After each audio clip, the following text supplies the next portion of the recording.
வீடியோவில் menstrual சைக்கிளோட first ரெண்டு faces பார்த்தோம். இப்போ இந்த வீடியோவில் தேர்ட் அண்ட் ஃபோர்த் ஸ்டேஜஸ் பார்க்க போகிறோம்.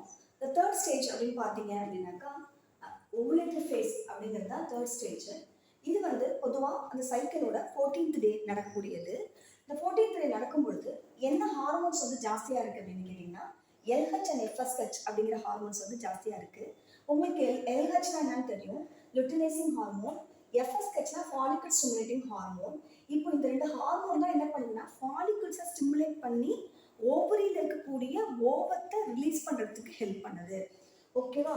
அப்போ maximum secretion of LH during mid cycle is called LH surge. சர்ஜ்னா மேக்ஸிமம் லெவலாக அந்த செக்ரேஷன்ஸ் இருக்கிறதுக்கு பேர் தான் LH சர்ஜ்ன்னு சொல்கிறாங்க.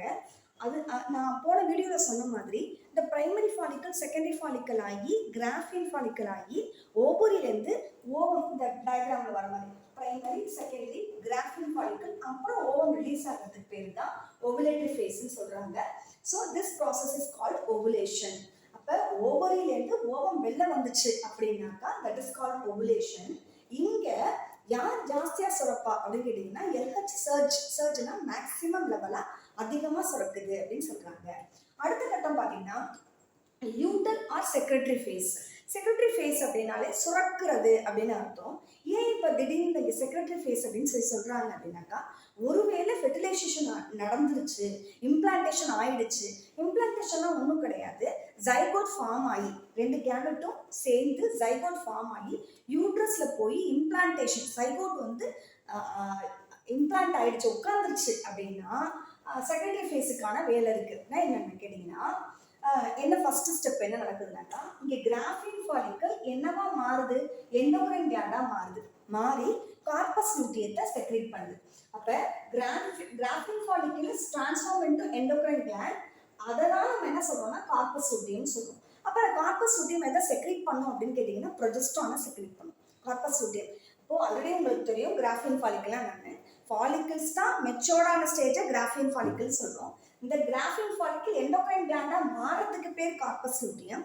இந்த கார்பஸ் லூட்டியம் வந்து என்ன ஹார்மோனா சுரக்குதுன்னு கேட்டிங்கன்னா ப்ரொஜெஸ்ட்ரானை சுரக்குது. இது எதுக்கு உதவுது? It maintenance endometrium. நான் சொன்ன மாதிரி எண்டோமெட்ரியம்னா ஆல்ரெடி உங்களுக்கு தெரியும், யூட்ரஸோட உள்ள லைனிங்கை தான், இந்த லைனிங்கை தான் நம்ம என்ன சொல்லுவோம்னா எண்டோமெட்ரியம் சொல்லுவோம். இஃப் ஃபெர்டிலைசேஷன் ஃபெர்டிலைசேஷன் நடந்துருச்சு அப்படின்னா ஒரு நியூட்ரிஷியஸ் ஃப்ளூயிட் தேவைப்படுது. யாருக்கு? இருக்கக்கூடிய ஜைகோட்டுக்கு, இம்ப்ளான்டான ஜைகோட்டுக்கு. அப்போ uterine wall secrete a nutritious fluid for fetus, it is called secretory phase. அதனால அதை செக்ரட்டரி ஃபேஸ்ன்னு சொல்றாங்க. சப்போஸ் ஃபெர்டிலைசேஷன் நடக்கல அப்படின்னா திரும்ப அடுத்த மென்ஸ்ட்ரல் சைக்கிள் ஸ்டார்ட் ஆயிடும். அடுத்தது the absence of fertilization, corpus luteum leaves a scar, ஒரு சின்ன ஸ்காரை ஏற்படுத்தும், ஒரு வடு மாதிரி வந்துடும். அதுதான் பேர் என்னன்னா கார்பஸ் அல்பிகன்ஸ் அப்படின்னு சொல்றாங்க. ஓகேவா? ஓவுலேட்டரி ஃபேஸ்னா ஓவரியிலேருந்து ஓவம் ரிலீஸ் ஆகிற ஸ்டேஜை தான் நம்ம ஓவுலேட்டரி ஃபேஸ்ன்னு சொல்றோம். லியூட்டல் ஆர் செக்ரட்டரி ஃபேஸ்னா இது மென்ஸ்ட்ரல் சைக்கிளோட கடைசி ஃபேஸ்.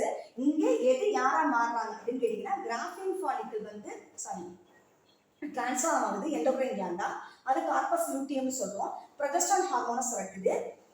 ஃபெர்டிலைசேஷன் நடந்தா ஒரு நியூட்ரிஷியஸ் ஃப்ளூயிட் சுரக்கப்படுது. அது யாருக்கு நியூட்ரிஷியஸை கொடுக்கும் அப்படின்னா அந்த இம்ப்ளான்டான ஜைகோட்டுக்கு கொடுக்குது.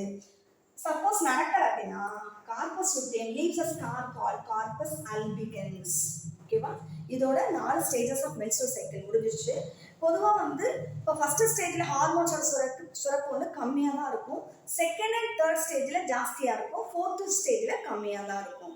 அப்படி ஞாபகம் வச்சுக்கோங்க. நம்ம 4 ஸ்டேஜஸில் ஹார்மோன்ஸ் எங்கே ஜாஸ்தியாகும் எங்கே குறையும் அப்படின்னு பார்த்தீங்கன்னா ஃபர்ஸ்ட் ஸ்டேஜில் கம்மியாக இருக்கும், செகண்ட் அண்ட் தேர்ட் ஸ்டேஜில் ஜாஸ்தியாக இருக்கும், ஃபோர்த் ஸ்டேஜில் கம்மியாக இருக்கும். Thank you. Will see you in the next video.